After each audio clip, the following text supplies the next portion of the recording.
votre chaîne télévisée web du diocèse de Ouessant a reçu en exclusivité son Excellence Monseigneur Brice Armand Ibombo, évêque du diocèse de Ouessant, en interview à l'occasion de ses premières ordinations diaconales et presbytérales. Cet événement marquant est une action de grâce au Seigneur pour le don de ses futurs prêtres et diacres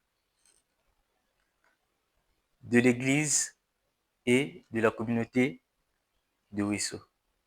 La messe de ces ordinations a lieu le dimanche 23 novembre 2025 en l'ensonnant du Christ roi de l'univers et la journée mondiale de la jeunesse à 9 heures à la cathédrale Saint-Pierre Claver de Ouessant. Pour manifester clairement sa volonté de participer, de collaborer à la mission de l'Église, c'est de former les futurs prêtres.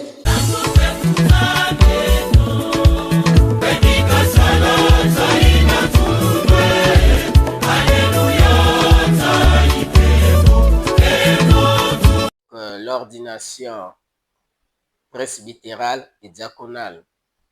Nous allons avoir les prêtres de cette année, le premier prêtre de cette année, l'abbé Faël Ngonga, et nous aurons 3 diacres, c'est-à-dire 3 jeunes qui ont fini leur formation au grand séminaire, qui après une expérience pastorale en paroisse, eh bien, seront appelés à l'ordre du diaconat.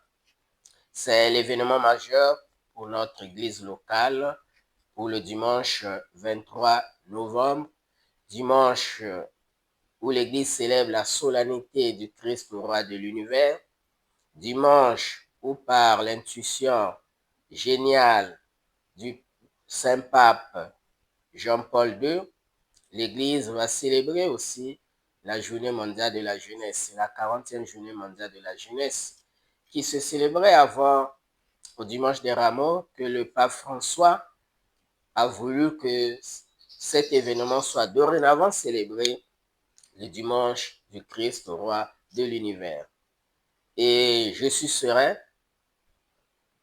je suis calme dans la prière et dans l'espérance, et que tout se passe bien et que tout se passera bien.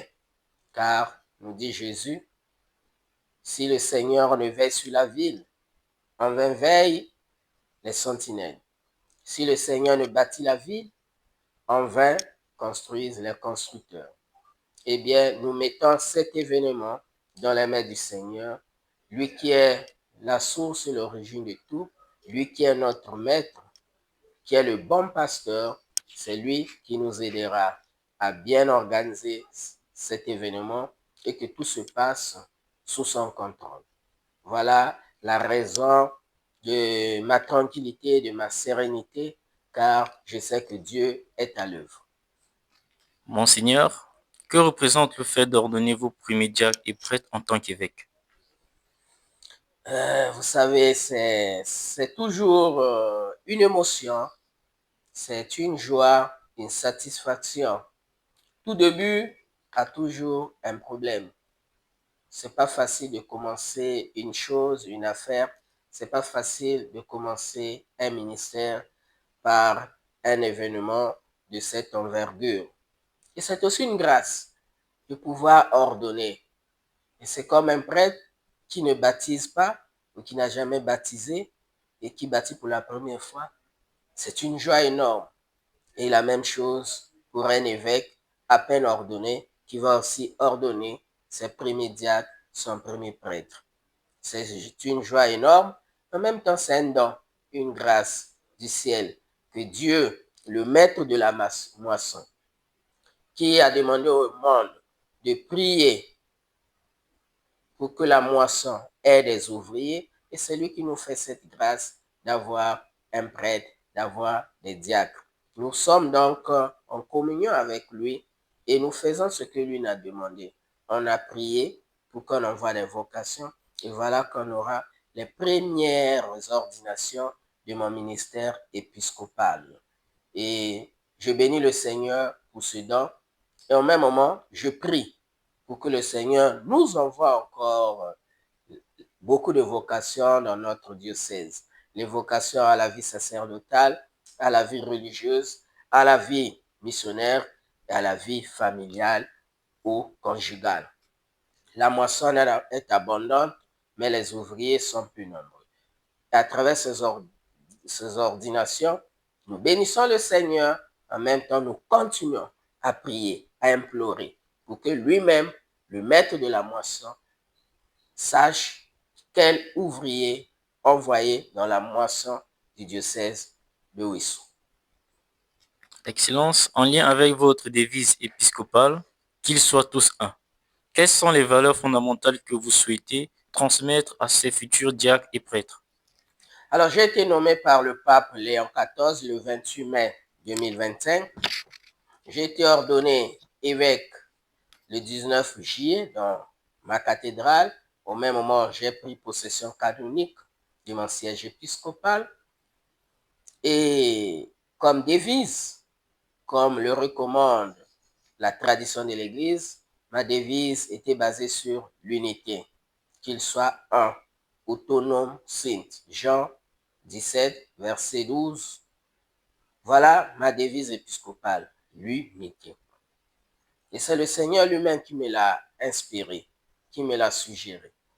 Et durant tout mon ministère épiscopal, nous allons tout faire, nous allons prier, nous allons travailler pour que règne l'unité dans la communauté sacerdotale, dans la communauté diocésaine, dans tous les mouvements d'apostolat. Que au cœur de nos activités, au cœur de mon ministère épiscopal, mes prêtres, mes chrétiens, mes fidèles, le peuple de Dieu et moi-même, tous, nous allons militer pour que règne l'humilité et que l'humilité se sente, se vive et se témoigne au quotidien. À ces jeunes que je vais ordonner, et voilà, le premier conseil que je vais leur donner, c'est de rester dans ce principe, c'est d'entrer dans cette dynamique, qu'ils soient, eux, des missionnaires de l'unité, qu'ils soient, eux, des pasteurs qui annoncent l'unité et qui la témoignent au quotidien. D'ailleurs, ça ne vient pas de moi, c'est le Christ. C'est le Christ qui nous a laissé comme un testament, qui a voulu, avant de regagner son Père, prier pour ses disciples, prier pour la communauté apostolique, leur laisser comme souvenir, comme héritage, l'unité. Pour deux choses. D'abord, pour que les gens croient qu'ils sont envoyés. Les gens croiront aux disciples, donc croiront à nous, prêtres, missionnaires religieux, religieuses, si nous-mêmes, nous qui annonçons la bonne nouvelle, nous sommes dans l'unité, nous vivons dans l'unité, dans la fraternité, dans la koinonia. Et la deuxième chose est que, selon la volonté du Christ, toujours dans Jean 17, est que l'unité devienne un critère authentique d'un disciple. On reconnaît un disciple par sa capacité de vivre l'unité et de la transmettre. Et que l'unité devienne un témoignage, un premier témoignage. C'est cela que je vais demander à mes premiers prêtres que je vais ordonner, d'être des missionnaires de l'unité, d'être aussi des instruments de l'unité, comme dit Saint François d'Assise. Là où il y a des divisions, dans nos presbytères, dans nos couvents, dans nos familles, et que le pasteur prenne son courage pour dénoncer ces divisions, pour annoncer, propager et que règne à jamais l'unité dans nos paroisses, dans nos couvents, dans nos familles et dans tout notre diocèse. Voilà le premier conseil que je donnerai à mes futurs prêtres, d'être des missionnaires de l'unité. Monseigneur, merci. Quels sont les défis à relever pour ces futurs diacres et prêtres? Les défis sont nombreux, pas seulement pour eux, pour moi-même comme évêque, pour notre diocèse, pour toute l'Église universelle et pourquoi pas pour l'Église du Congo. Alors, parlant de mon diocèse, le premier défi à relever, c'est le défi de briser les divisions. Le défi du témoignage, témoigner, être prêtre au sens complet. Être missionnaire. Donc, être des hommes de prière avant tout. Le prêtre est d'abord un homme de prière. Parce qu'il est consacré, il est oint. Et sa première mission, c'est d'abord être en communion avec Dieu, en communion avec l'Église, en communion avec le Christ. Et cette communion est garantie par la prière.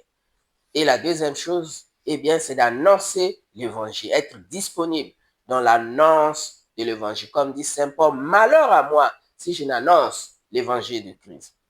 Et à ces prêtres et à ce diacre, c'est ce que je vais leur dire, qu'ils soient disponibles d'annoncer l'évangile dans toute l'étendue de notre diocèse et au-delà même des frontières de notre diocèse, quand là où l'Église aura besoin d'eux, qu'ils soient disponibles, comme Abraham de partir, comme Paul d'annoncer l'évangile aux non-croyants, aux non-chrétiens, à ceux qui ne croient pas, à ceux qui ne connaissent pas Dieu. Donc, témoin de l'unité, missionnaire de l'évangile, mais aussi témoin de la charité, car la charité rend concrète notre être missionnaire. Jésus, durant son ministère terrestre, eh bien, a prié, a soigné sa relation avec le Père, a annoncé l'évangile, la prédication, a enseigné. Toute sa vie, il n'a fait qu'enseigner. Et après avoir enseigné, eh bien, il a fait des miracles. Il a donné à manger aux affamés.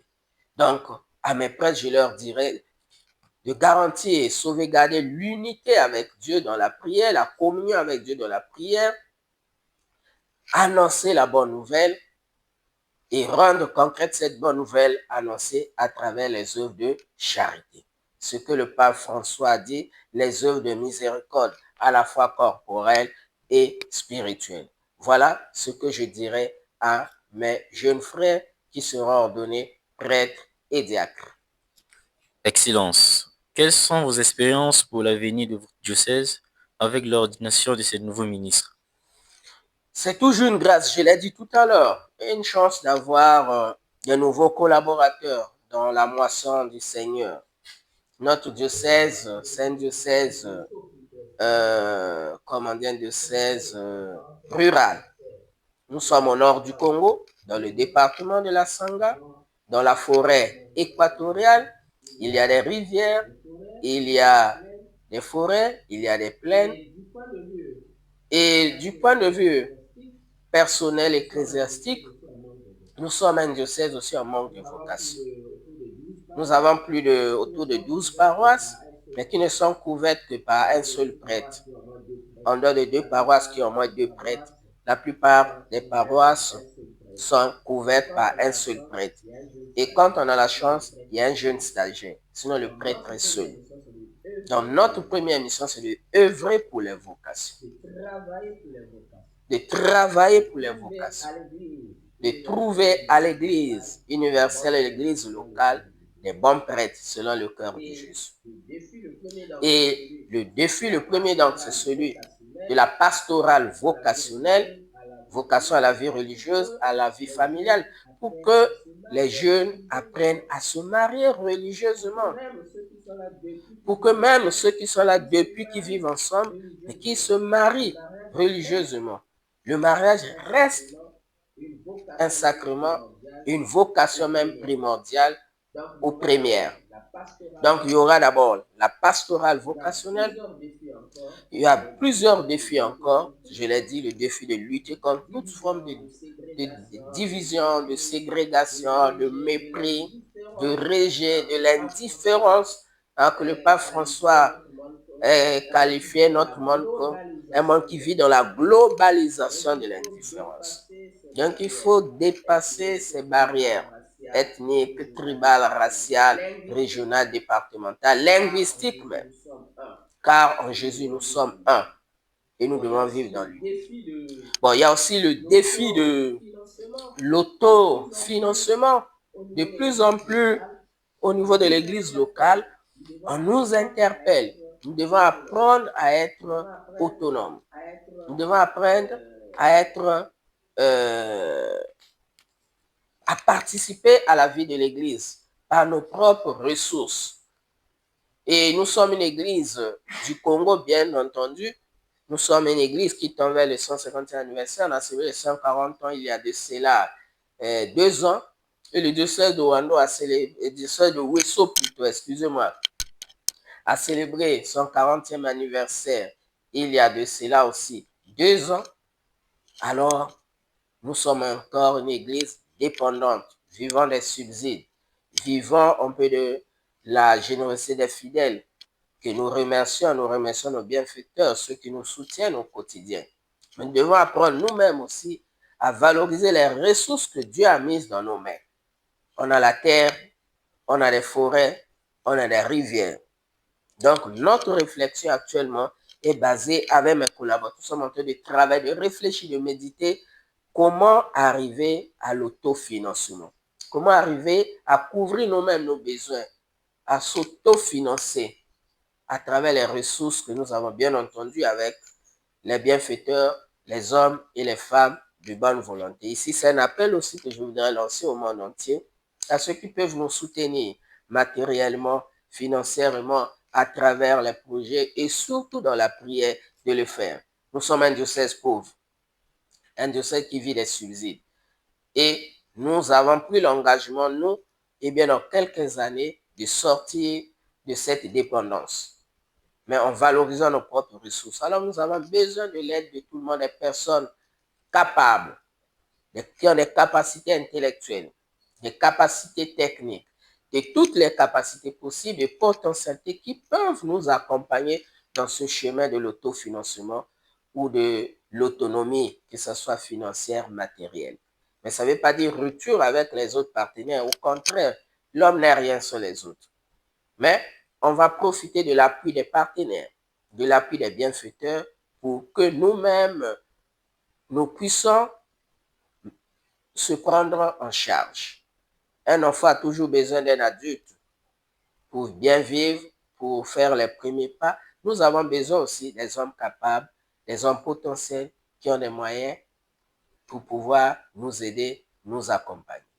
Voilà, parmi, entre autres, les grands défis à relever dans notre diocèse. Dans le défi de la mission, notre diocèse a encore peu de paroisses, l'étendue est vaste, il y a beaucoup de lieux encore à aller planter les églises.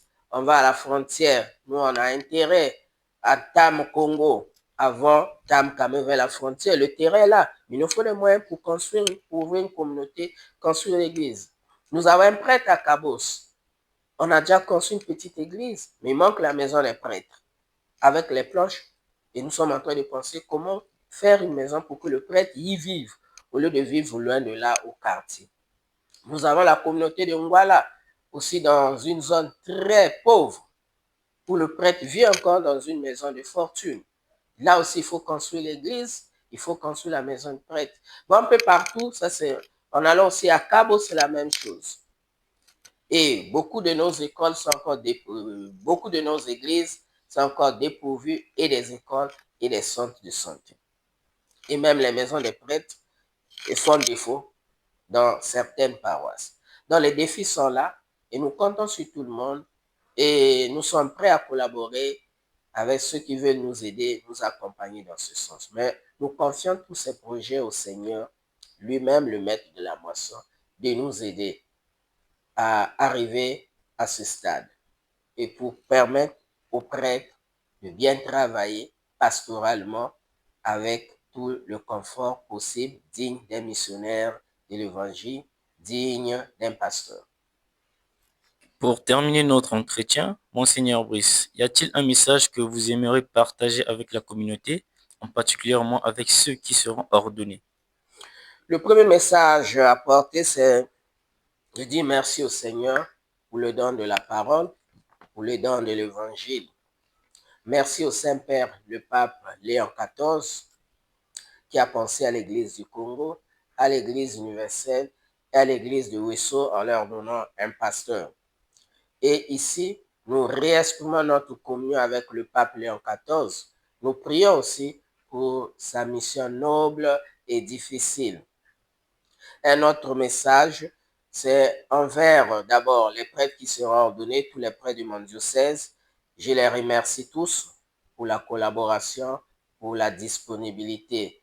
Je les encourage malgré les difficultés qu'ils affrontent et je les encourage et je les soutiens dans mes prières. Aux jeunes frères qui seront ordonnés, merci d'avoir accepté d'entrer dans la grande famille sacerdotale ou presbytère et que le Seigneur les bénisse et les accompagne.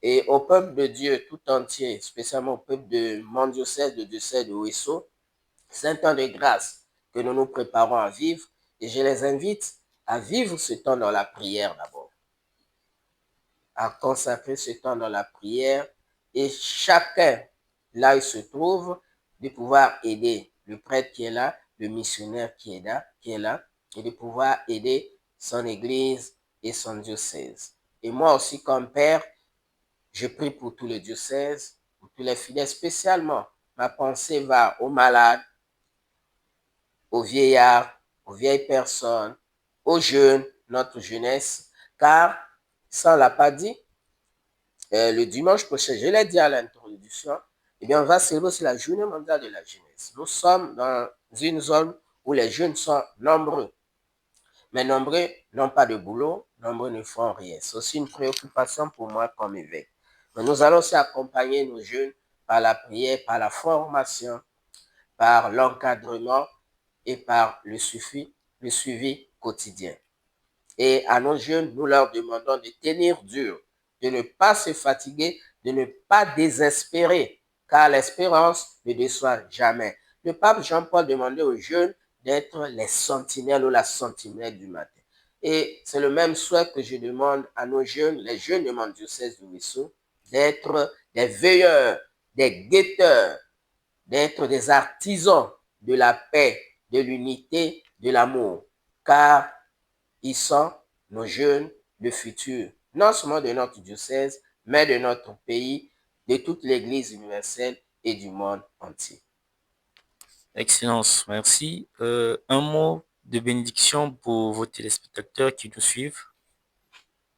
Aux téléspectateurs et aux agents des médias, ma gratitude, ma reconnaissance pour la noble mission et le noble service que vous faites et rendez à la société. À travers vous, le monde est devenu un monde unique, le microcosme. On est passé du macrocosme, du grand monde, à un petit monde. Et à travers vous, vous avez relié, pas le ciel et la terre comme Dieu, mais vous avez relié le monde, de l'Occident à l'Orient, de l'Amérique en Afrique, de l'Europe en Océanie. Donc, aux hommes des médias et à tous ceux et à toutes celles qui nous suivent, ma prière, ma bénédiction et ma reconnaissance. Votre Excellence, merci pour votre temps et vos réflexions. La communauté diocésaine de Ouesso est heureuse de vivre les cérémonies de cette messe d'ordination à vos côtés. Merci, encore une fois de plus, merci. Je salue et remercie tous ceux qui feront le déplacement de Ouesso.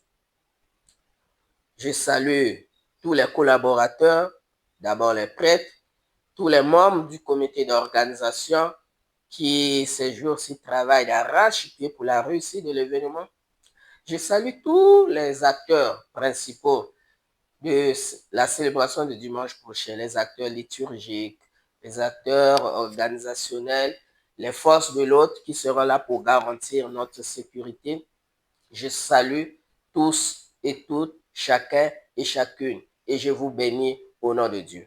Pour manifester clairement sa volonté de participer, de collaborer à la mission de l'Église, c'est de former les futurs prêtres